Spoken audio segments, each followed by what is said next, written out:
I'm here today with Chad Horenfeldt, VP of CS at Sienna. He's the author of The Strategic Customer Success Manager and a top 25 CS thought leader of 2025. Uh, Anything that I missed, Chad? I think that you're quite accomplished and excited to have you on. Yeah, no, that sounds great. And really excited to be here, Mikey. Yeah, of course. And so, Chad, you and I, we met probably, 2 years ago, working together, Sienna and Lumopath, and have always just really thought of you as someone that's extremely thoughtful in the CS support and CX space, and no brainer to have you on as a guest. Can you maybe tell the audience a little bit about yourself, and then we'll get into the nitty gritty? Yeah, so I've been in customer success and customer experience for many, many years. And I'd say that I started more of a technical background, have been working with very complex SaaS products, and then more recently got into AI and then specifically Gen AI. And I've always been not only someone that's just experimenting, leveraging AI, but looking at tools that can help us improve. And so that's how I stumbled on Lumopath. And yes, I've written a book to help customer success managers manage, this period that we're in. But I'd say even more so, being at CNAI. So CNAI, it's a this intelligence platform for commerce, and we've started with our first product, creating this empathic AI agent for e-commerce teams on the CX space, but have gone well beyond that. And I'd say that our team is small. We're still early stages here, but we're AI first, AI native, and really just trying to push the boundaries on technology first, and as much as we can do there. So love these types of discussions. Yeah, you are always, whenever there's a new tool or product or feature of an existing product that's released, I feel like I can count on you to have a take and some feedback on testing it on LinkedIn. So if you're not following Chad, I recommend following him on LinkedIn as well. So maybe you can set the stage. As you know, on the go-to-market blind spot, we are focusing in on one blind spot that's come up in your time in go-to-market, CX, and diving into that story a little bit deeper. So can you maybe set the stage for this one, and let's start the story there? Yeah, I'd say that because so we have a support product, and it focuses more on the B2C side, so on this e-commerce side, but we use it with our own customers, and we've actually been able to take care of about 10% of our overall completion rate of tickets through our own AI Sienna product, which is really really phenomenal. But what I was finding is that our team of agents was, and we call them support engineers, we found that they were just starting to burn out. There was a lot that was coming on them. And if we look at ticket volume by itself, ticket volume is not going to tell a story. It's just going to say, okay, like ticket volume may have picked up a little bit. And so I really needed to understand more behind that, what was driving that. And this is kind of where I went, more than just the overall data points. And I think in the past, we use Zendesk as our help desk, and looking just at the metrics, the reporting is not going to tell you where the full story. And so just to kind of dig into that a little bit, when you were talking about the agents burning out, how is that coming up? That was in like your one-on-ones. It's through just kind of getting a vibe check. Or where did that surface itself? Yeah, I'd say that our CSAT is relatively always high, but our CSAT started to go down a little bit. I saw some Mm-hmm. complaints from customers there. I look at overall resolution time, both with tickets that our team handles by themselves and tickets where there's engineering that's involved. So I separate those out, which I highly recommend that you do. And I just noticed that the resolution times with the tickets that we can control were really increasing. And so we were seeing, just like hours, taking much, much longer to resolve those. And so wanted to better understand what's going on there, and know that all of this is going to roll up to our overall customer experience. So between that engagement survey internally, speaking to our team members, looking at the data, there's something there, but it wasn't as apparent, when just looking at the data, looking at, okay, well, let's see, there's 20 more tickets per month that we're seeing that are coming in, but what is actually going on, and why, is the team and taking longer than expected to get through our tickets. Yeah, it makes a ton of sense. So a declining customer experience through slower response times and resolution, the vibe on the team decreasing, CSAT decreasing, and not a very clear and obvious reason why. So what did you do? How did you take it from there? Yeah. Yeah, I mean, and the other thing too is, in order for us to better leverage AI, we have to feed the AI, and so we need to update help desk articles and things like that. So nothing like we weren't getting these things done. So we weren't getting these other projects done. So what I did was I wanted to get a better sense of, okay, we can see the total number of customers with the highest number of tickets, but let's look at that a little bit deeper and see kind of how that kind of lays out in a more visual format. So with LumaPath, we were able to do that. So we were able to see, it's like, okay, so here are the customers. There's a lot more things that are going on there. And then we were able to dive further and learn more kind of what's going on in those accounts. And by pairing up what's, we're pulling from different data points, we have Linear, we have Slack, we have HubSpot. So pulling that all together, we're able to see that, there's a lot of different things that are going on that's causing that. And in fact, by leveraging, the AI further down to the individuals and, just getting feedback that's saying, listen, these tickets are taking longer to complete. So it's the individual tickets, the complexity involved, and the actual different areas of the product. Then we're starting to see these patterns starting to crop up. And so what we were finding is that certain customers that we've been signing, they're just larger, they're more complex. We had the best quarter of the business last quarter. We're growing rapidly. We're moving further up market, and all these different things are sort of compounding. And when you're in the thick of it, it's harder for you to determine like what's going on. But when you actually take a step back, you start looking at the data, leveraging AI, leveraging tooling that you have. You can say, okay, we're working with more complex products or more complex customers. They're going to have more complex issues. These are going to take longer to resolve. And so then we determined that we needed to do a few things. Like we needed to add some additional tooling in our product that's going to help to uncover what those issues are and help speed that up for our team. We needed to improve how our AI was responding so that it can take care of some of the easier items, the questions that customers have. And then ultimately, we needed to increase the team size and add a little bit more technical aptitude, I'd say, to the team. And so, all of those different factors, like these are things that as a leader, you need to have and be on top of, because you need to understand, like when you're justifying a hire, and I'd say hiring is more and more difficult these days, just in terms of getting that budget.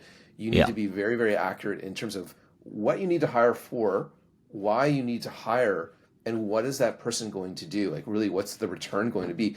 And from a support perspective, typically you'd say, okay, well, tickets are increasing.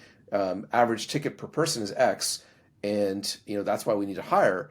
But now it's more like, okay, these particular clients, and then we can even get into particular potential revenue, because we could potentially build out a service model as we grow out that support team. So those are the things that we got into. And by pulling out that data, by going into the specific individuals and saying, okay, they're spending their time on this, it's taking longer because of this, because it's more complex, then it was so much easier to make the case and bring in the right people. And that since we've done that, what's interesting is that we're seeing, obviously faster resolution time, higher CSAT. CSAT's gone back up.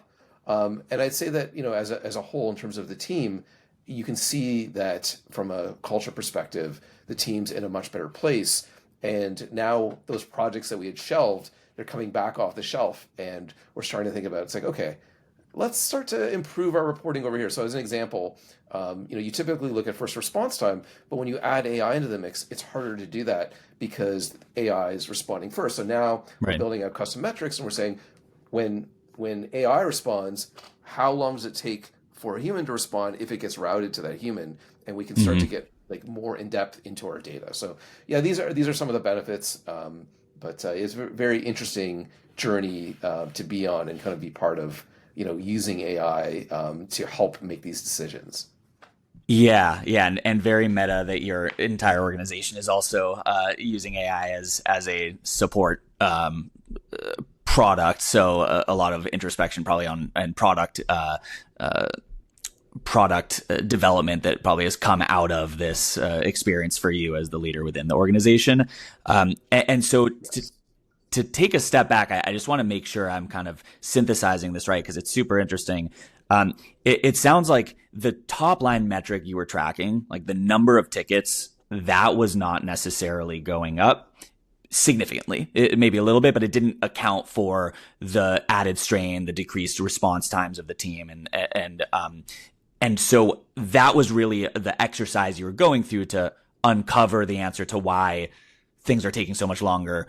What's the culprit of it? And that's where you ingested HubSpot data and linear, you mentioned, using tools like Lumopath. The outcome of that, the takeaway, if I hear you right, is added complexity to larger upstream clients. And is that the main kind of like aha moment that you had when you were looking at the synthesis of all that AI analysis? Or was there something else? Yeah, like that's one of them. I'd say that there's just other areas that we just determined in our product that we needed to address. And I think, as a CS leader, you have to be thinking about not just your product, not just your team and not just your customers, but obviously feedback into the product. What needs to change there. And so there are like bug fixes that, those are the obvious things or features that customers are asking for. But I'd say that the next level is the tooling that's going to create better efficiency. Because I mean, at the end of the day, if it was better product, like if product could handle everything, you wouldn't need necessarily customer success. And so, for us, what that meant was, there were some key things that we needed to address within the product. But I'd say that one of the biggest things was just creating tooling that our customers could actually do some of those triaging themselves. And so that was like a huge like unlock where it was just very evident. Like we were just spending way too much time. And so the data told us one thing, and then we actually had people, just shadowing our support team and watching them as they're trying to troubleshoot items. Because there's a downstream effect as well on this. It's not just on the resources on the support team, then it gets into the engineering team, and those resources are more expensive. Obviously, in some ways, like they're valuable in their terms of building out new features that are going to help grow the business. And so you need to be protective of those resources as well. And so these are just some of the learnings that you find as you start to peel away the onion. But you have to do that. You have to get beyond the surface level. You also, I'd say, in the past, trying to peel away like your Jira tickets and your linear tickets and trying to understand like, what area of the product is taking too much time. And so in the past, it was a lot of manual analysis. It was a lot of like categorization of linear issues. And I think that the new way of thinking is that things don't have to be perfectly categorized because AI can handle the non-structured data. But what you need is the ability to pull in your support data and your engineering data into a single view so that you can piece those together and really understand what the overall themes are and how that's slowing your team down. And it has to be translated into a way that just makes it easy for anyone to understand. And I think that that's the big unlock for AI. It's like pulling the customer experience and product engineering together. It's huge. And that's something that we were doing on a regular basis. And so we could see where the trends were and then make the argument. It's like, okay, we have to stop not necessarily just focusing on regular bug fixes and features. We have to look at tooling that's going to make us more efficient and more effective. Yeah, I think that is a really good point about the unification of the CX or support and engineering resources and having that common language to speak. I'm curious kind of what you like.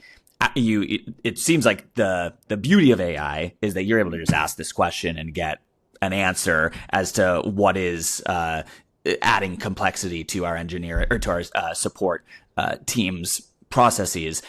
What did you turn that into in terms of like how did you make that argument or that easily digestible case to the powers that be, the product team, the engineering team, to kind of get that cross-functional buy-in? Was it like an added metric that you're incorporating into your weekly business reviews? Is it a PowerPoint presentation? Like how did that manifest itself as a deliverable?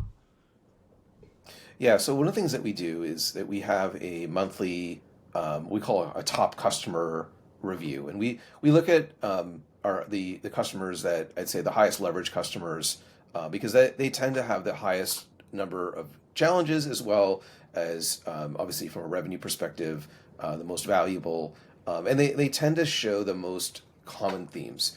And so what I recommend is, like, you can have the data, and now with AI you've got more data, but you also have to bring the human side to it. Like, what is the impact? And so there's obviously a revenue impact. And so there's a revenue of the current customers, and then potentially unlocking of revenue. So that's one way that you really need to speak and say, okay, so here's the challenge, here's how it's affecting from a revenue perspective. Then there's the cost of it from your team perspective. It's like, okay, if we don't solve this, here's that potential impact on our team. Here's kind of what it's holding us back, etc. But I'd say that the other part is that the human side is like, well, what's the actual impact on the end customer? And so, what we were finding is that the end customer, they were getting frustrated because they're seeing these repeated issues, and they just don't fully understand why they're seeing the issues. And this gets into, an AI kind of black box transformation where we, as an AI native company, we're trying to help our customers to incorporate AI into their CX, and to give them more visibility into what the challenges were and why these things were happening, as well as telling them how they can address them themselves. That's a major unlock in many ways, because it's like, okay, it's not necessarily, because people like to blame AI. It's like, oh, it's hallucinating, but it's not necessarily. There's a reason why it might be hallucinating, and the reason is that, well, you need to give it more guidance, because if it doesn't have that guidance, then it'll make those things up. And I'm sure you probably see that fairly regularly. And so, but people will not understand why AI is doing what it's doing. And so that was part of showing the company and saying, well, here's what our customers are feeling. Here's what they're saying.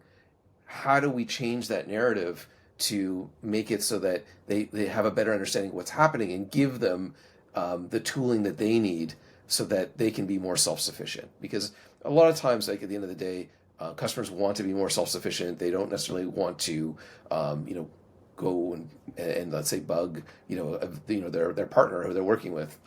Now, we did also add a managed services component, because what we found is that there are some customers that want the power of AI, but they don't necessarily want to know exactly what's going on behind the scenes. They want someone to help them there, either temporarily or more of a full-time. So that was another component of it as well that we, as part of this, that we uncovered. So that's an interesting one as well. Probably as you go upstream as well, the companies that are willing to actually pay for that managed service, it makes sense that was starting to pop up its head.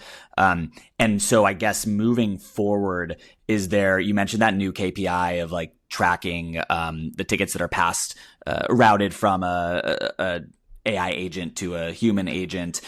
Is there any way that you're like on an ongoing basis staying on top of this so that it doesn't kind of snowball again as time goes on? And any recommendations for someone that's starting the journey from scratch, where they're starting to see, I think that we're having a degradation in our CSAT, or the team seeming like they're burnt out? Like, any tips for someone that's getting started in that journey? Yeah, I'd say, like, keep it simple. Like, keep the metrics simple, but keep them top of mind, keep them visible. So we use something called Gecko Board, which is just a really simple aggregation of that data, but it can be easily shared out on Slack. And it's like a nice dashboard that's visible, and updated, fairly easily. So just keep those top line metrics, like first response time, overall resolution time, and then look at CSAT. Make CSAT really easy for customers to respond to. So most of our interactions are through Slack with our customers. And so we have something that right after ticket closes, customer can say, were they satisfied or not satisfied? And I'd rather have that instant feedback than not. And we make it super easy. You don't we send in an email like 24 hours later, like you don't necessarily get that feedback. And then the last thing is that take the sentiment, not just of like, CSAT, but take the overall sentiment that you're hearing from customers and blend that in as well. And that kind of gives you the greater picture. Makes a ton of sense. And I guess if there's something that you wanted someone to take away from this conversation, like, what's the single most important management lesson? I mean, I guess you kind of got at it with keep it simple, keep it front and center, but anything else that you want to communicate to anyone that's listening to this? Yeah, I think when it comes to AI, like you have to experiment, and so it could be as simple as taking your help desk data and taking that just the number of tickets the last 30 days, and then just extracting what are the insights from that data, and then as you want to layer onto that, when you want to blend in different systems and extract the information from that data that tells you, what the capacity that you have, what challenges that you might have, like that's further on. But you have to start, and you need to start to experiment more, and you need to move beyond, this traditional kind of ways of looking at data, doing support. So that would be my first go and first start for you.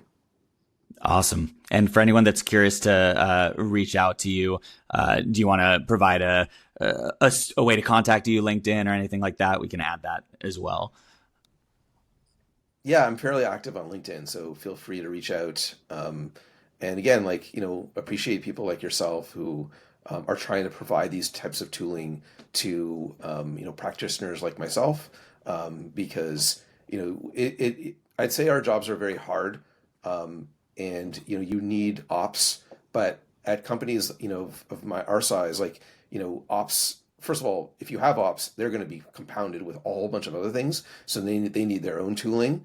And then, someone like myself that just needs to pull all this together for board meetings, for weekly, senior management meetings, all this stuff is really, really helpful. Awesome. Well, I appreciate you taking the time to chat today.